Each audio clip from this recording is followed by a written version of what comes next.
So is it really the case that white people are going to be the victims of like proper racism in the future, and is that something that we need to be aware of? Let's talk about it.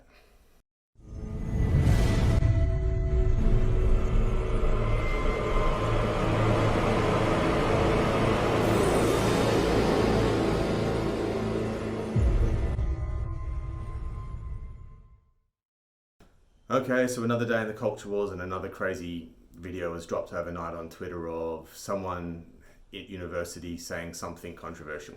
Here it is, take a look. Public service announcement. Excuse me. If y'all didn't know, this is the MSC, and frankly, there's just too many white people in here, and this is a space for people of color. So just be really cognizant of the space that you're taking up, because it does make some of us POCs uncomfortable when we see too many white people in here. It's only been open for 4 days, and frankly, there's the whole university for a lot of y'all to be at, and there's very few spaces for us. So keep that in mind. Thank you.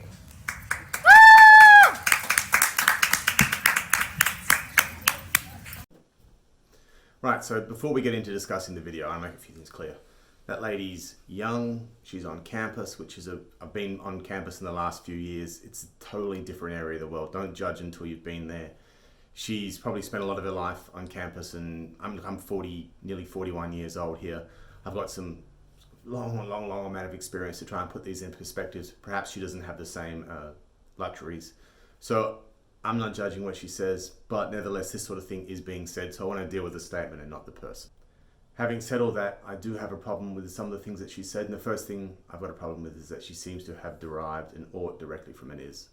So David Hume was a great philosopher, and in the bit of philosophy that he wrote on morality, he reminded us, or at least brought up for the first time ever, that one cannot derive what you ought to do merely from knowing how things are or the way the world is.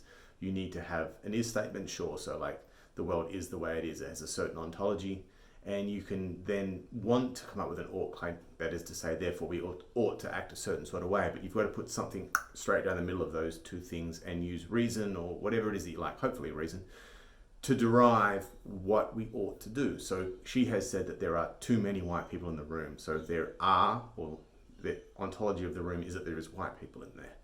And then that she's making an ought claim. You ought to GTFO because we don't want white people here, or something like that. And it's because we don't want white people. It's that claim there that she hasn't fleshed out, she hasn't explained.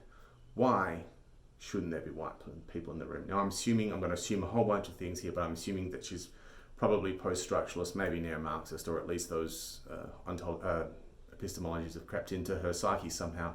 And she has a rationale to say that the norms and values and things that white people have are not universal norms and values, and that she seems to have, which seems so racist to me, but generalized that people of color, I mean this is people from vastly different backgrounds, all share the same norms and values, and that those norms and values should be on their own in one room, and the white people norms and values should be way out there on their other room, on their own, right?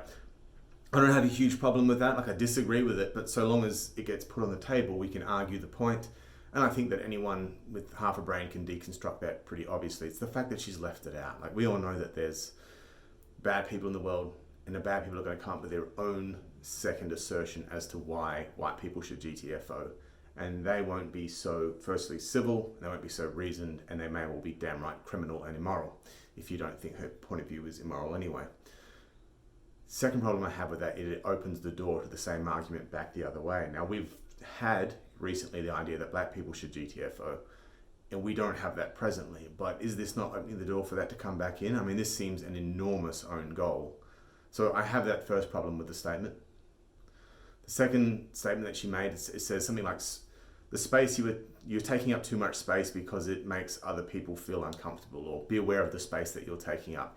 You taking up space makes other people feel uncomfortable. So she's directly ascribing the feeling of uncomfortableness or a bad feeling in other people as being directly correlatable to the presence of white skin or a white person or something like that. Fucking hell, that seems pretty bad, right? I mean, I'm not alone on my own here right now. If you are a white person that's walked in the room, you have made the room worse. You have made people unhappy by your mere presence. Holy shit, are we still doing human rights? This seems really bad. Like I'm trying to second guess myself here and work out where I've gone wrong, but this isn't good. I mean, my kids are white.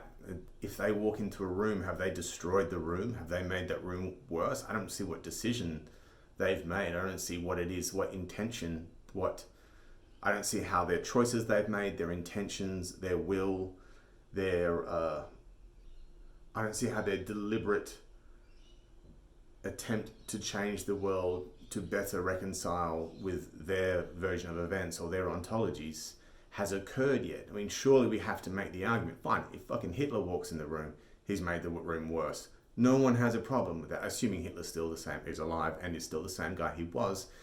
You might even say we can't ever suffer to be in the room with the choices that he made historically. They're not bothering to say white people that have made bad choices, just merely white people on their own.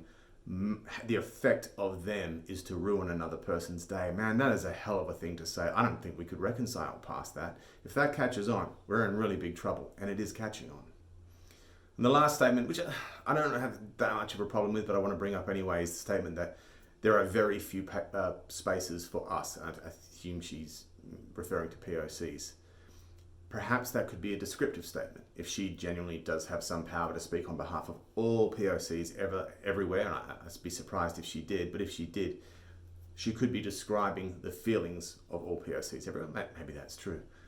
But the flip side of that is she could be prescribing how POCs must act. If this, especially if like Elizabeth Warren or something becomes president and this way of speaking becomes the norm at the highest levels. Not to say that the way of speaking, the norm at the highest levels right now isn't crazy in and of itself, but if this becomes prescriptive to young people, that if you're a POC and you're 15 years old and you're learning this stuff, by the time you get to 18, that chance of starting with as close you can to a tabula rasa or a blank slate to approach the world may be gone. You may be already too affected by the idea that given your skin color, you must be offended by everything, or you must squirrel yourself away to certain little safe spaces somewhere. I couldn't possibly tell you whether that was true. I'm as far from a POC as it can possibly be, I would have thought. But I hope that this is meant descriptively and that she's done a research, and I hope that this isn't a politically motivated prescription as to how people should act, right? Now, I'll end this with a story. I know a guy who's completely white, and he's married someone who isn't white, and so their children are POCs. And he's worried that as he grows up, and he's, most fathers, I'm a father, you think, so long as my kids have me and we have a good relationship and we understand each other, we'll get ourselves out of all sticky situations and I'll be there to help them. And this guy I was explaining this to the guy and I assumed him to agree, and he said, I don't know if that's going to work for me, because when my kids get to college or university, as we say here, and they get taught this sort of doctrine that their status as a POC makes them irreconcilably different and removed from white people, then he believes that he might lose his relationship with his kids. And I have to admit, his reasoning's pretty sound, and this is all a result of this sort of, a lot of people are calling it madness, but what it really is a drastically different and I think bastardized and misused epistemology, which would be called something like poststructuralism. But we can get into that later. Anyway, thanks for listening. Hit like and subscribe if you like this video, and I'll see you all in the next video. Until then, stay sane. Bye, guys.